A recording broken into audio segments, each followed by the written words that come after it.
Hi everyone, my name is Phantom Maiden.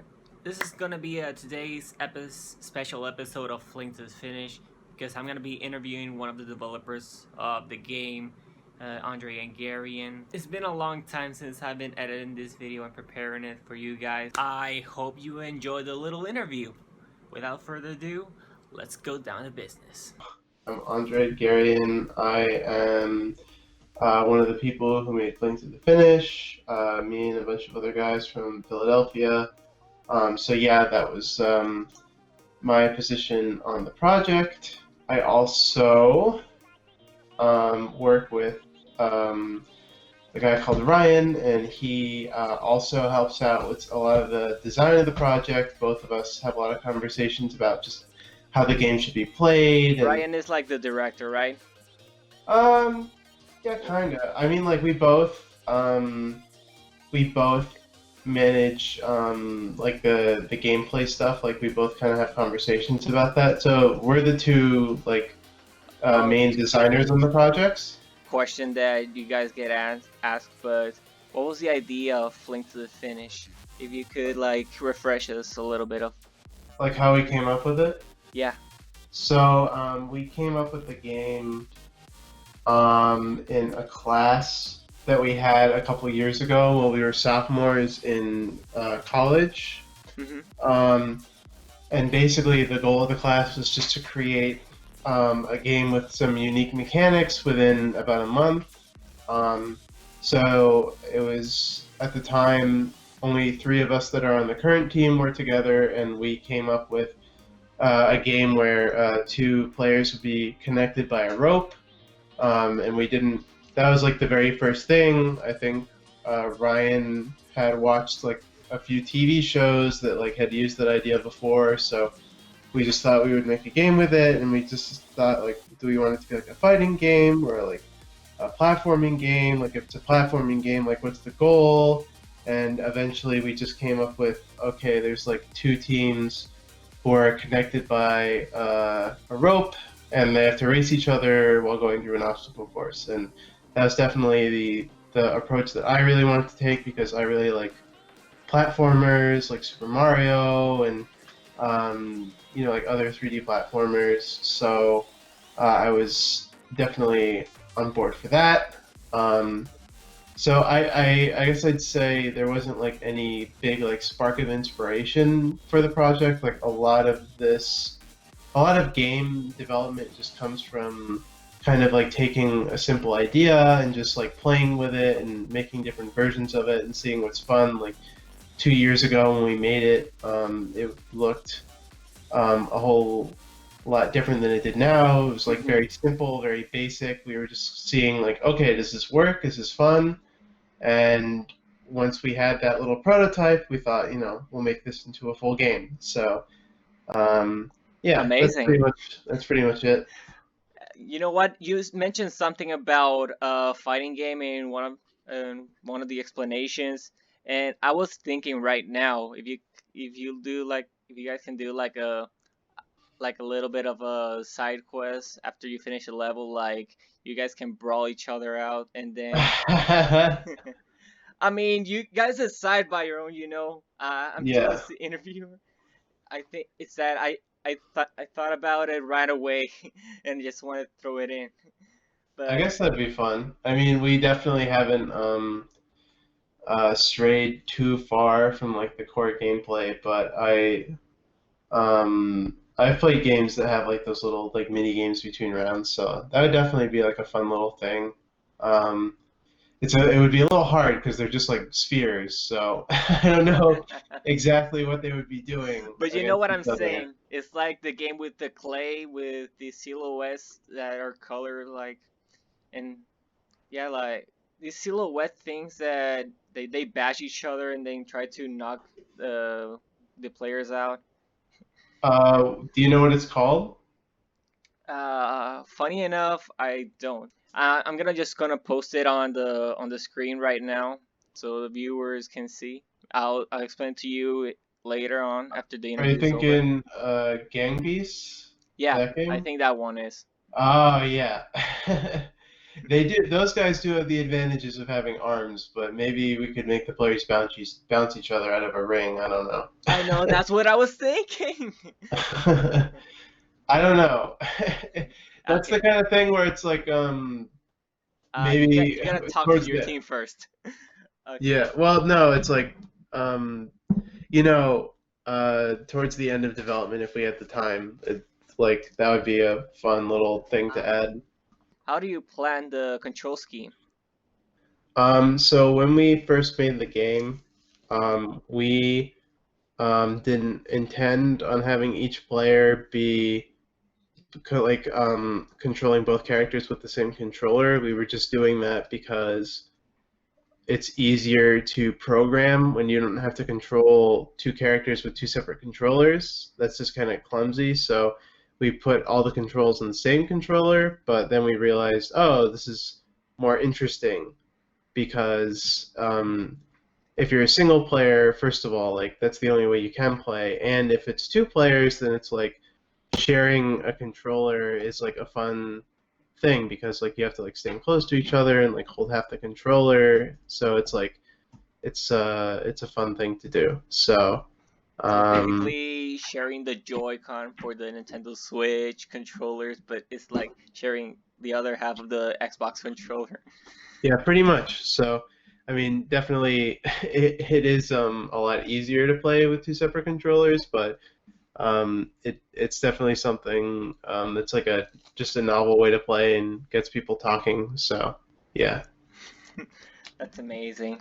Yeah, and because of the Nintendo Switch controllers are separate, then it wouldn't be as much as what it used to be playing on a regular Xbox controller or PS3 controller. yeah, it would definitely be easier. But we did put in support for using separate controllers for like PC or console or whatever. So you don't have to do the shared controller thing. You can still use two controllers. It's mostly just a thing right now where it's like if you want to play that way because it's like because it's fun or weird or because more likely you don't have two controllers and you only have one and you still want to play with someone else, then it's always there for you. Um, that's uh, that's probably one of the biggest advantages to it. So yeah. I see. So the third question, you already answered it when we did the playthrough on Fling to the Finish, and that was how do you guys chose your characters? You explained to me that you and your team were deciding like these characters, which would be the silliest if I remember correctly, and I think it was you guys got a little bit creative on the characters. I don't know Yeah, if I said. yeah, something like that. I don't remember exactly what I said, but normally it's just like the way it went is like we just thought, oh, what would be like a cute thing to do or a fun thing to do? Like what works as like the shape of a sphere, or like are we just gonna take an animal that's already a sphere? Like so some of them I think ended up being pretty unique. Like I think we have like a TV and like a fishbowl, and those are pretty fun. And then we have other characters like the bee and like the sheep that are just like kind of like already these like spherical characters. So it varies. Um, but yeah, it was mostly just like whatever we thought would look cute or funny. That's amazing. No, and it's also a good thing because you guys have the opportunity of make those those characters living things, like plushies, pillows. I mean, you guys become immersed with it. I think. Someday, if we could afford to do that, that would be awesome. So, what is your favorite character, Andre? That's a tough one. I'd I say it's know what it probably is. the what is it? This is a TV. Uh, well, I'd say the TV is probably one of my favorites. I drew the face for the TV, so I kind of like that Really? one. Yeah, I did. Oh my god. Um, but I like the snail a lot because that's the first. So when we were in our class like 2 years ago, I made like a different version look of the snail.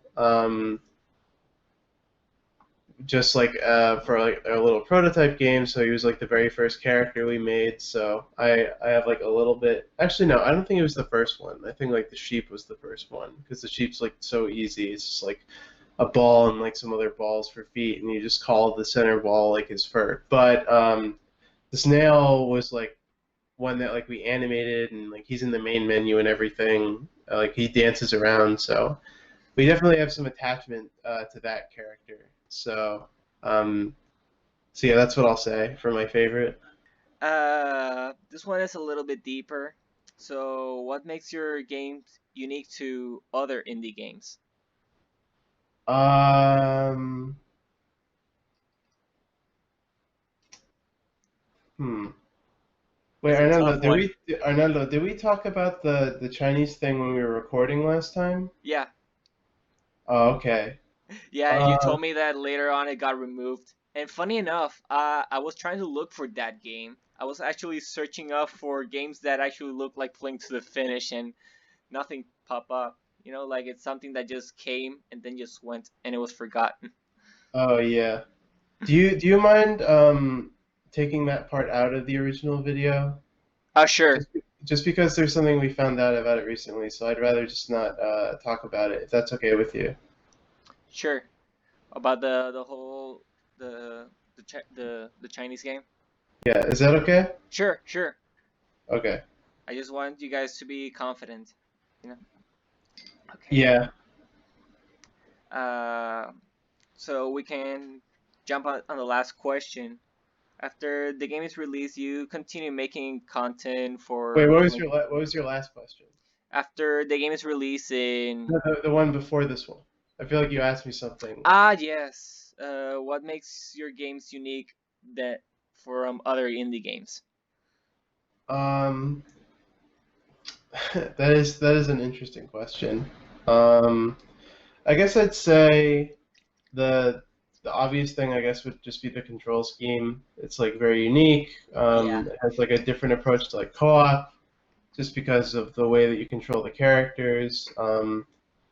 I'd say that in itself, like a lot of games don't do that. We're also doing uh, a racing game that's a lot different than what other racing games do. Like most racing games or like kart racing games like Mario Kart, it's just like with a car, and it doesn't really do a lot different than like that generic formula. But like we're also like a platform racing game, so I think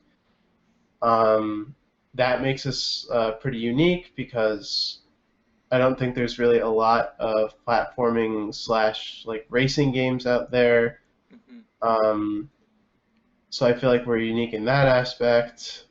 We definitely do a lot just with like the generic like controls of the character. I know I already talked about like the two-player thing, but even just like the way that like the character moves is like pretty unique, I'd say. So there's a lot. There's like a lot of different things that you could take away from it. That kind of like you don't see in a lot of games right now. Oh no! And because of what you guys have done, you guys actually won awards for the best controllers, which is amazing. You guys won. I'm wow. This is something to celebrate, especially for you guys that you guys have like 5 awards if I remember correctly. Yeah, That's we went to like a few student competitions and we won like a few awards. Like went to this like competition hosted by Intel and we won an award there. And we went to like a few smaller conventions and got like a couple things. So it's been nice getting like that little bit of recognition and being able to kind of just like point to that when people ask about us. So yeah, it was definitely very cool.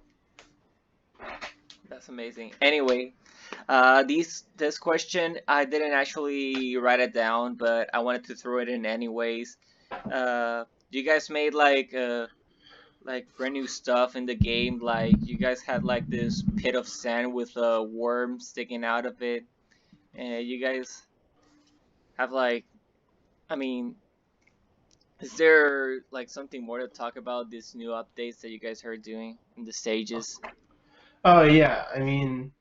There's tons of stuff that we're working on right now. I mean, we've shown, well, in the current demo, there's 4 levels, um, and that's like a really small bit of the final content of the game. The final game's going to have 15.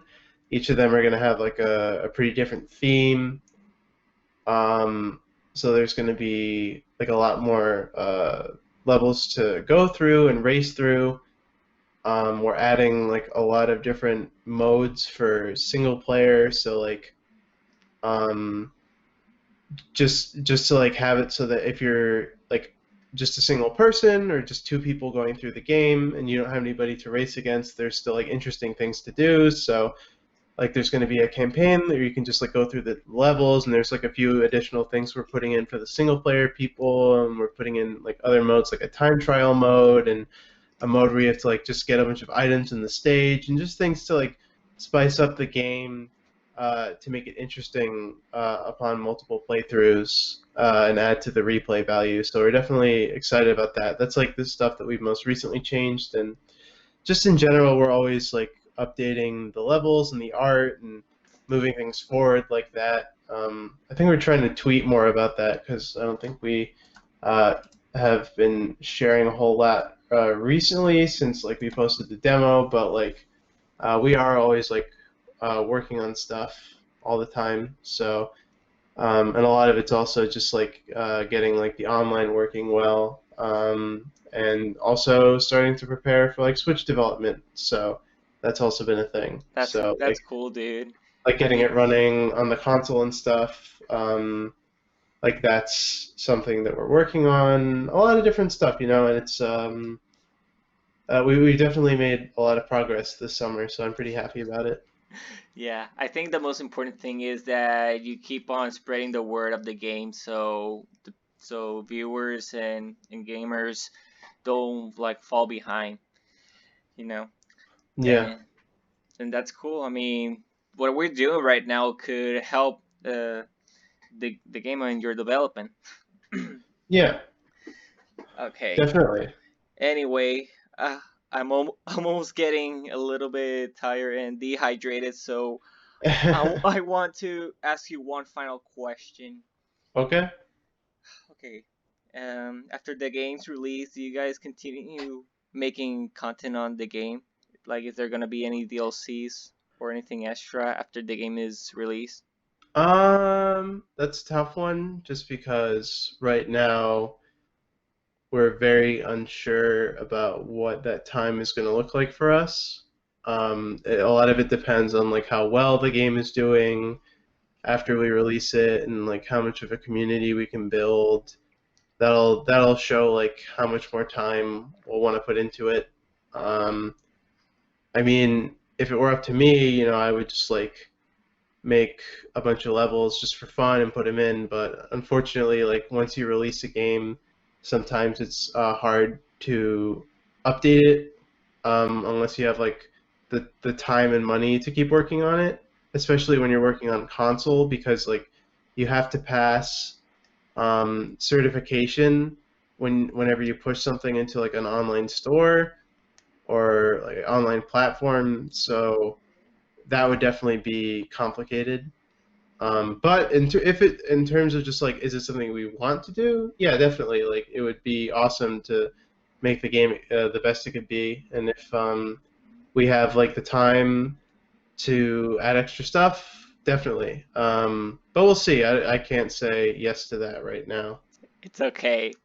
If you happen to be watching this right now, subscribe to Aiden Games TV, please.